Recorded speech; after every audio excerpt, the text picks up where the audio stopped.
people. If you're just joining me now today, subscribe to the YouTube channel. You will notice that it is brand new out of the Rising Roots camp. We've launched a newspaper as well called Roots News.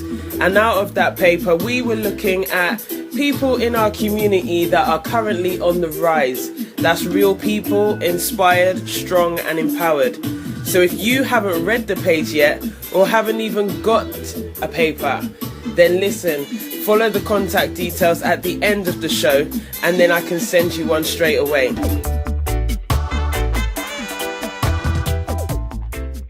I'm Sam Grant, the editor of Roots News, and today we're going to be speaking with the one and only DJ Browning, straight out of Bedford Town. We're going to find out what makes him spin behind those decks, and more importantly, how did he come about that name, DJ Browning? Where did the name DJ Brownings come from? My surname's Brown.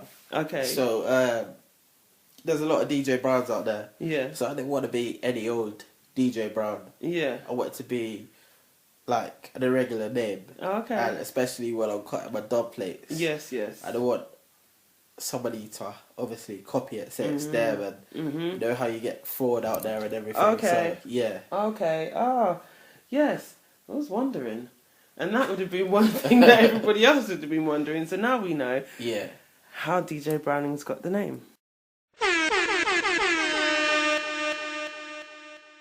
How did it all start for you? Well, to be honest, every Sunday I used to come back from church, and then I used to go to my granddad's house, my grandma's house for dinner. And then is that here in Bedford? Yeah, that's here in Bedford. Okay. Yeah. And so I used to come back anyways, and whilst I waited for dinner to cook and it smelled nice and everything, I used to go upstairs in my uncle's room, and my granddad used to bring back records from Jamaica. So literally go upstairs in my uncle's room, had these Techniques 1210s. So I went up there and used to play music in there. I just don't know what took me. Just used to go up, play music. My uncle used to tell me off every time because I'd scratch up his records. So it was a start really. So yeah. So you were how old at that time? That time I'd roughly say I was at the age of 6, but it began to build up more. Okay.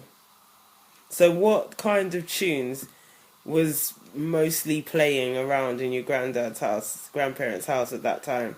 Mainly it would be like, started off with the soul, the R&B, and then there was Rocksteady Records, there was Blue Beat, there was labels that I've never heard of before, and the known labels as well, like here in England, here in Jamaica, and So was your granddad in the music scene in any sense, or just liked music?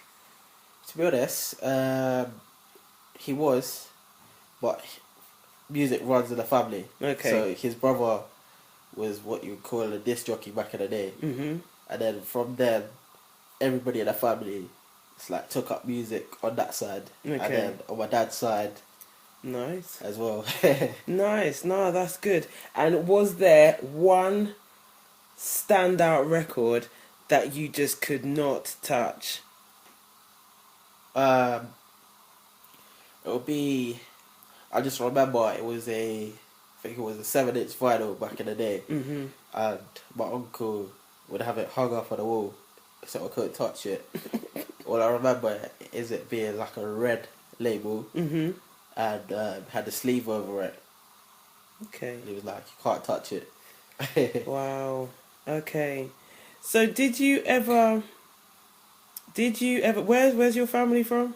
Jamaica. Okay. So did you ever travel there and see how records were made back then? No, that's one thing I would love to do and be able to do, is see them even cut a dub plate on the dub press and everything. Okay. No, that's really good. So the next question after that is, do you to this day have a record player? A record player, yeah. Okay. Now it's called a turntable because they changed it because of modern technology, you see. So yeah, that's why. Okay. Yeah. And right, the big question then, because we've moved on Yeah. into the world of technology, music scene, Yeah. CDs. Yeah. What would you say, vinyl or CD? I'd always say vinyl because vinyl plays clearer. Mm-hmm. You get crisper beat, and even like the dub sounds use it as well. Okay. So And then do you go out playing with your turntables? no, it's because like it's too heavy. Okay. So too heavy to carry records. I'd break my back. Mm-hmm. And like I've got nobody with me most of the time just to help me take them. So I don't really. I keep them in the house. Mm-hmm. They're there. Sometimes they're there collecting dust, but other times I'm there playing them. Yeah. Yeah. Okay.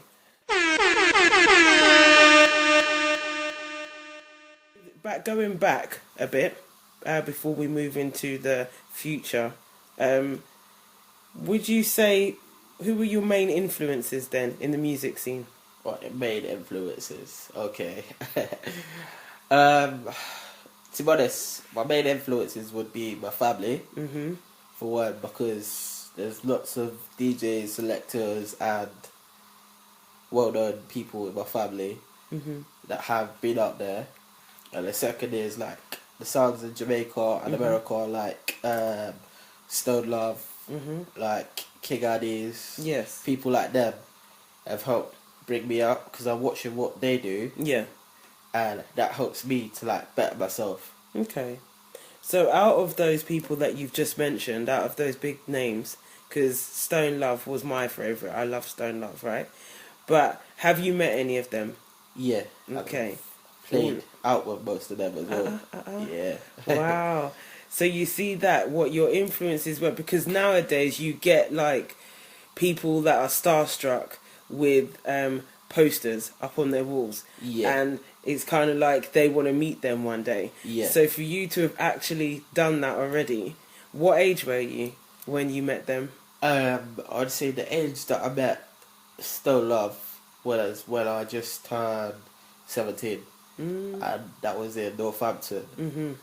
at a place called the Academy. Okay. That was Northampton High Street. Mm-hmm.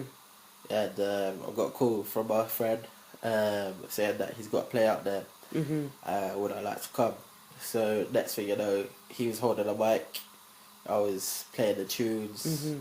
And then next thing you know, Stone Love was playing that night, and I met one of the actual founders, which was Rory, Mm-hmm. and took a photo with him, and asked him a couple of questions, and just enjoyed my night really. Nice. No, and that's really good. Because there's not many young people at that age of 17 that can say they've done that. Yeah. You know, and not just met one influence, you've met mostly all of them, would you say? There's still some that want to meet. Yeah? There's still some. Like, I haven't met Rodigan yet. You haven't? No. Oh my I gosh. haven't met him yet. Mhm. I met like Mighty Crown Okay, from Japan. Met quite a few of them. okay. But like some of the big names, Yeah. I want to meet. It's like when I was in Jamaica the Mhm. last day and I was coming back to England, I met Sky Juice. I didn't even know it was him. The big belly man. Yeah, the big belly man. And But he's lost that belly a bit now though, isn't he? he's still got the belly. Oh, okay. Still got the belly and the one tracksuit. Oh, okay. Yeah. Sky Juice. So what would you say, you mentioned your family as well, going back to that. Yeah. What positive message would you say that you were given from a member of your family that you have continued to carry through with you? Okay, a positive message. Mhm. Alright, before my granddad died, which was 2 years ago Mhm. now, he said to keep doing what you're doing, like the music business, because he's enjoying it, if you get what I mean. So he would say, continue what you're doing, like I would build my boxes, Mhm. build my amps, and go on from there. Yeah. And he would like that, and like he'll give me a little change, and say, continue and do what you're doing. Mhm. This can go towards that. And if you ever need anything, come to him. You know what I mean? So, Nice. Yeah. No, and that's memorable. And you feel like you have done that. You kept his wish. I've kept his wish, yeah, definitely. There's just a few bits that I need to do to better myself. Yeah. And better like the music and everything as well. Okay. So, what gave you? I think we kind of went there, but what would you say before 6? What gave you that initial push? What has given you that initial push to really get out here on the scene as DJ Browning today? What gave me the initial push is when I used to play at like house parties, and I used to see people dancing. These times I had like a little stereo, and I would stack my speakers on top of speakers because when I was little I was used to days of Club Cabana. Yeah, I remember that. I loved Cabana.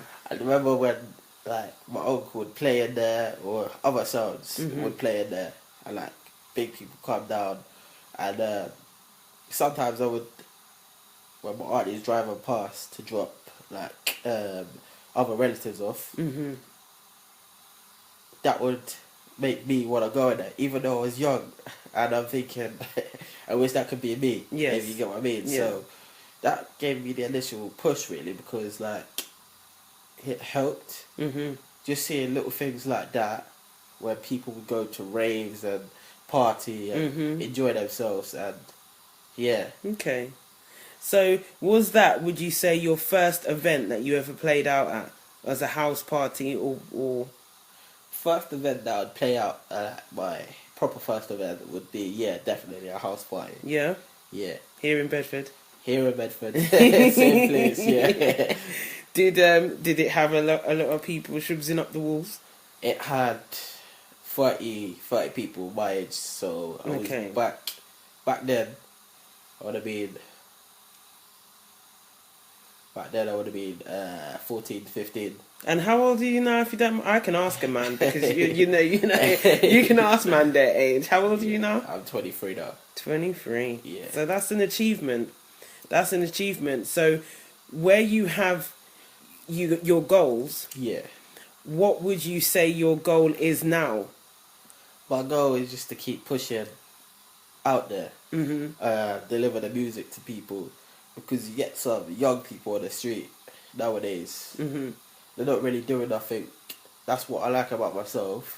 I can deter my way away from it and be able to push the music out, let the young and the old people both enjoy it. You get what I mean? Because like, see people on the street and they say, "Oh, you're doing good," and that's what I like to hear. That's what makes me want to push out more. It's empowering, and yeah, so very motivating. Yeah, and that's what I think our younger generation needs to see, is more positive images. Yeah, definitely. Of our people, especially, because anything can be done. But certain times, you'll see Bolt or you'll see other great names that are doing their thing. Yeah. And even though you're pleased for that person, you think, oh, okay, but that's Bolt. Yeah. Do you know what I'm saying? Whereas if you've got someone that lives 2 doors down from you that you see doing their thing, that to me is going to stand more stead. Yeah. Do you know what I mean? Because it's just like, yeah, that man down the road, he's doing his thing, so that means I can. Do you know what I mean? It's achievable. Yeah. We spoke earlier about countries, Jamaica being one of them. Yeah. And you've played there. Yeah. You've played Jamaica before. So is there anywhere else that you would like to be recognised? DJ Browning's name hitting the streets of...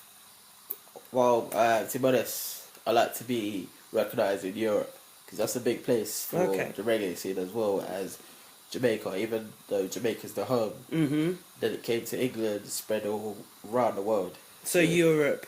Yeah, Europe. And is there any one key place that you would start off with? Not really. No? Not really at all, because everywhere in Europe I see is pushing reggae music now. So. Okay. Because I see, certain times I'll be seeing France, top of the list. Yeah. Yeah, they've got quite a good scene in all senses of the word, like their hip-hop artists, French, the way how they rap as well. is really good. So that being one of them, Germany. I don't really know about Germany. I would say more Berlin than Germany. Berlin, yeah. Yeah. Okay. So yeah, Europe is another place that we're gonna see your name hitting soon. Yeah. Yeah. Hopefully. Ah. Okay. So give us one thing. Give your readers one thing that they did not know about DJ Browning. Whoa. It's quite a few things, but I'll stick to one. When I first started, obviously, I was nervous wherever I play out because I'm thinking, am I gonna do this night? Am I gonna play the right tunes at the right time for the people? If you get what I mean. So it's important to play the right tunes at the right time, to have the right playlist to progress.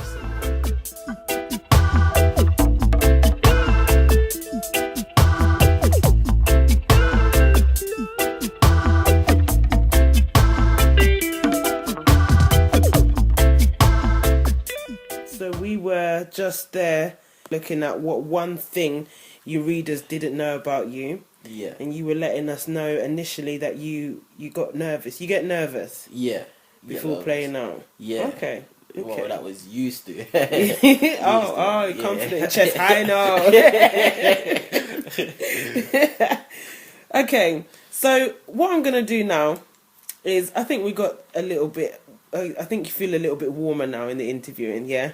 Yeah. So I'm gonna ask you some quick fire questions. Yeah. And let's see what your responses are. Okay. Okay.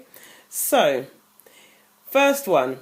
If you could eternally be stuck in one year's music scene, which year would it be and why? 90s.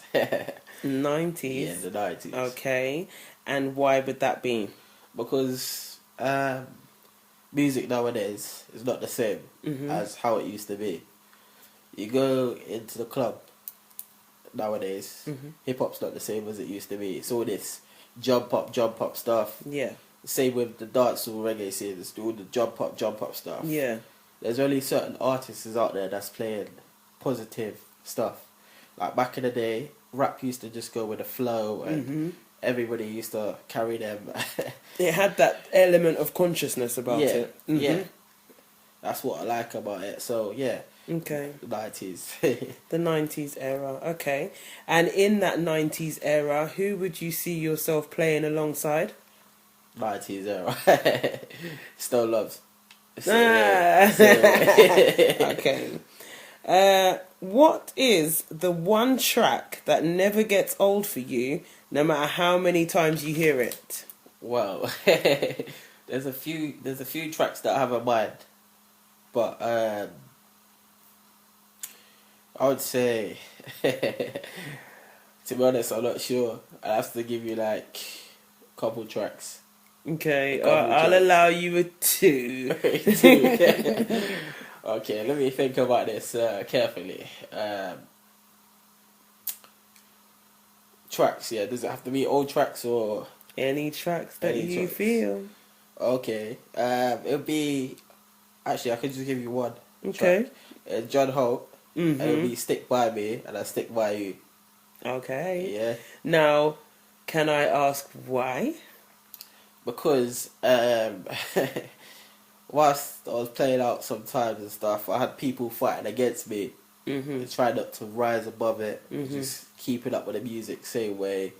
And like, if I stick by the music, I feel, or stick by me, wherever I play out or whatever I want to do when I play out, to get the people rocking, I have to be by the music, if you got what I mean. Okay. If you got what I mean. So, yeah, that's why. No, I think that is, like, that for me, hearing that is a very positive thing for you to say. I was going to say a bit more than that, but I'll leave that to the readers to actually, like, formulate something. But for me, that stands out more than just saying, because I like the beat or because of whatever. Do you know what I'm saying? It's got a relevance to why that track for you is number one on your list. Yeah.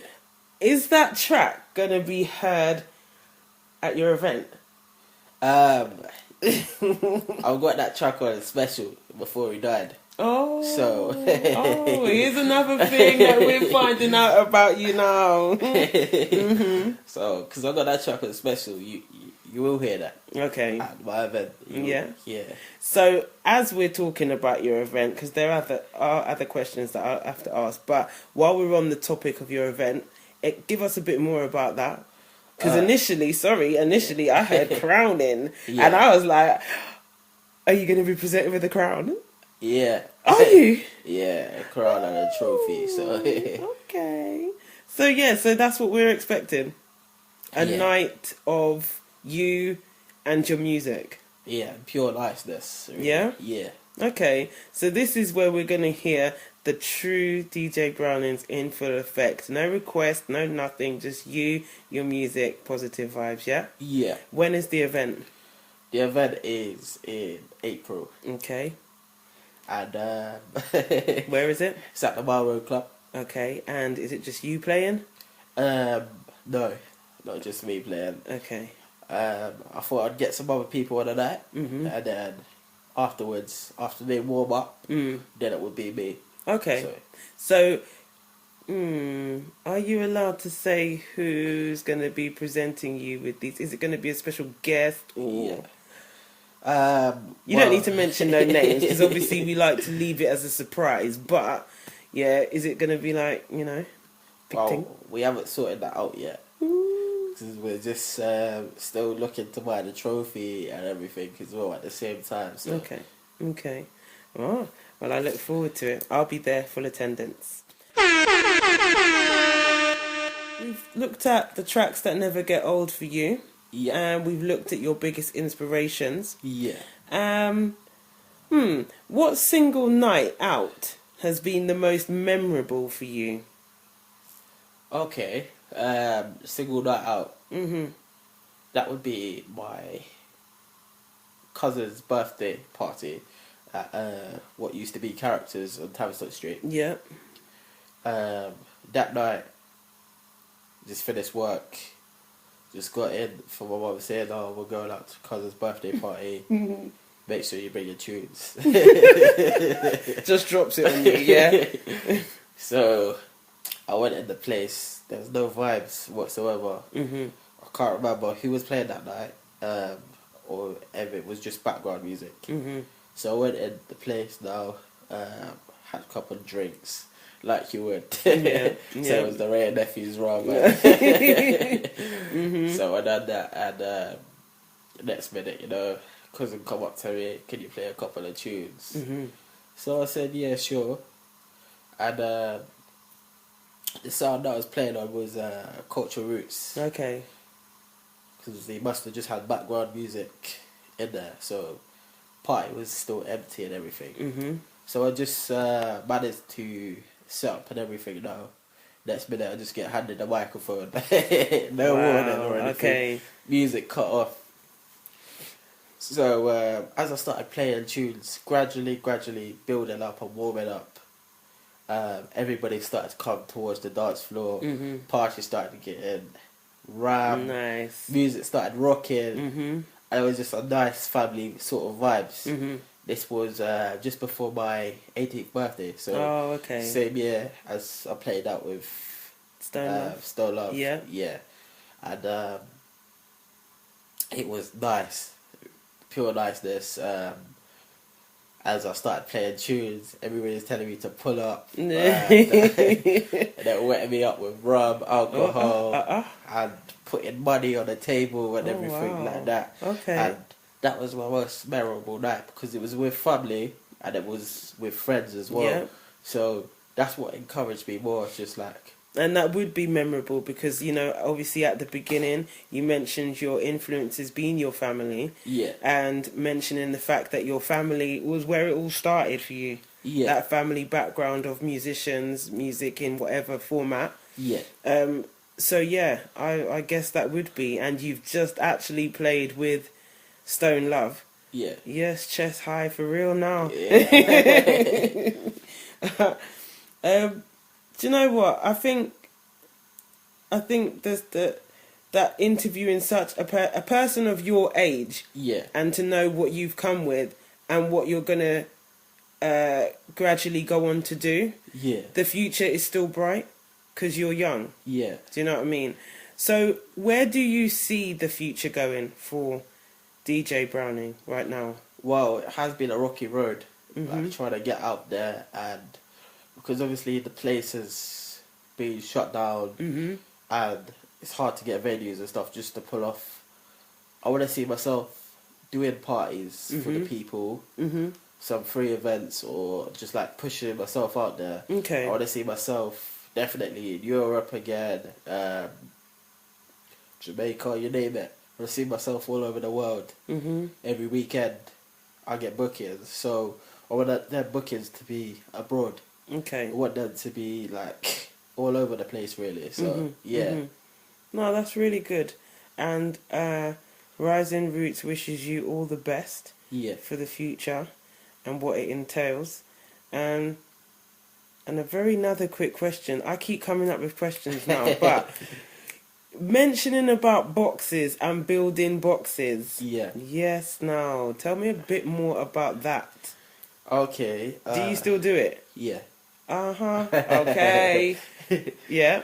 From the age of 7, I Mhm. used to go to school. I used to bring home like them big cardboard boxes, Mhm. and back in the day, Poundland used to do these ceiling speakers. So I make like a cardboard box, glue it together, and everything like that. Yeah. Yeah. Make some of them big boxes like I used to see when I was small. Mhm. Put them ceiling speakers in there, and I don't know what taught me how to wire them up and everything. Mhm. I used to put it into my mum's stereo Wow. and have 2 stereos together, so like I'm playing something. You know Yeah. what I mean? From then, from about age of 12, Mhm. I made my first proper speaker with drill and everything. Okay. Okay. And then from now I've got my own sound system Mhm. set up in a garage, and built it myself. Nice. Everything from scratch. So, you see, I should have asked this before with the whole vinyl and CD thing, because I understand that with CDs now, everyone's just trying to move along with the times. Yeah. But your first response was vinyl. Yeah. So is that something that you could incorporate still Yeah. behind the scenes? I could still do that if I wanted to. With younger youth. So we're Yeah. talking with your next generation that's growing up now.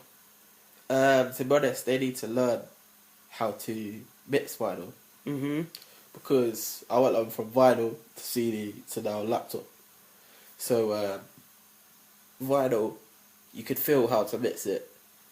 CD, you got can't. this like tempo fader, and younger generation would need to know how to do that, because I feel it's a disrespect just going to CD and No, saying exactly. downloading tunes and not paying the artists. And No, yeah. and that's the biggest kind of not argument, Yeah. but the biggest thing out there right now, the debate kind of thing. Yeah. In that people that are holding on to the vinyls are not feeling the fact that they don't want to go to CD like that. Yeah. Because, the element of the vinyl, the history of the vinyl and stuff like that. So for younger youths now, I personally would love to see them starting at that level Yeah. of vinyl levels, because that's when you truly understand the history of music. Yeah. Yeah, and just like how you said, you want your ultimate goal would be to go to Jamaica and Yeah. see how it's done, Yeah. see how it's pressed. CDs, yeah. That's just to me, it's just a plastic disc that most of the DJs download songs from on like YouTube and stuff like that. Like back in the day, which I'm grateful for and I learned, is that my granddad actually had to go over to Jamaica to get the tunes. Some of them will be exclusive and you can't play them. Yep. Now it's just coming through, just send me that link. And yeah, technology is useful, it does Yeah. have its uses, but it's always good, especially of someone your age that Yeah. remembers that. Do you know what I mean? Because you most probably would be talking to another young person your age now that's just giving me the whole CD chat. Yeah, There's definitely. no history with that. There's no history whatsoever. like in my bedroom still got my record players, Mhm. and then I've still got my turntables as well, Mhm. and I still got my CDJs. But now I had to move on to a laptop Okay. because it's light to carry. But what my argument is, I don't like people using USBs Mhm. because that's just cheating again. Mhm. With me now, I've actually got some of my vinyl which is on the laptop, and you can still hear the crisp sound playing and everything like that as well. So that's another thing now that can be inputted into something we did not know about DJ Browning. Okay. So, is there any one lasting thing? Because, you know, Roots News is all about positive news. It's all about delivering positivity to people's doors. So, what I want you to do now is leave us with a quote. A quote From DJ Browning that will go down in history. A quote. Okay. I'm trying to think. You put me on the spot now. Just even if it's something from you. Yeah. You know, it's something from you. It doesn't have to be word perfect, but yeah, I like to do that. Put people on the spot. Because you know what, when you listen back to it, and you're a family man now, right? Yeah. So when your children have grown up, Yeah. and they will listen back, read back, Yeah. they will see this lasting quote that their dad left, just like how your granddad left one with you. Okay. Here we go. Mhm. Positive vibes brings positive music and positive people. Negative people don't bring positive vibes or positive music. So Cool on. so it's best to continue on what you're doing and never let people let you down. Bap. Okay, so before we end our interview today, and again, thank you for coming and doing this interview. But how can everyone find you? Like, what's your social network links, website? Well, you can find me all over the place. Mhm. Because you can type me in Google. Yeah. Pictures of me will come up. Links will come up. But you can find me on Facebook, my like page. Yeah. Which is DJ Browning's like page. Find me on Instagram. The official _DJ Brownings. Okay. Also Twitter, which is DJ Brownings. So it's quite simple. And it's spelled obviously DJ and then Brown as in the colour. INGS at the end. Okay, so we can find you on Instagram. We can find you on Facebook. Yep. Twitter. Yeah. Wix.com. Yeah. Snapchat. Not at the moment. Okay. Okay, well, we look forward to looking out for you on that. But yeah, thank you.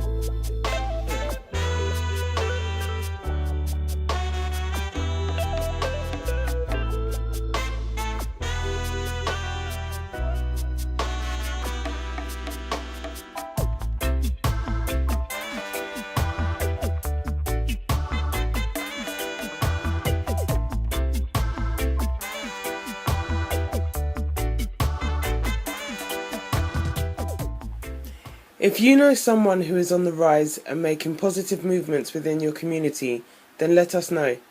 Better still, if you are that individual that wants the community to get to know what you are really about, then contact us to arrange an interview.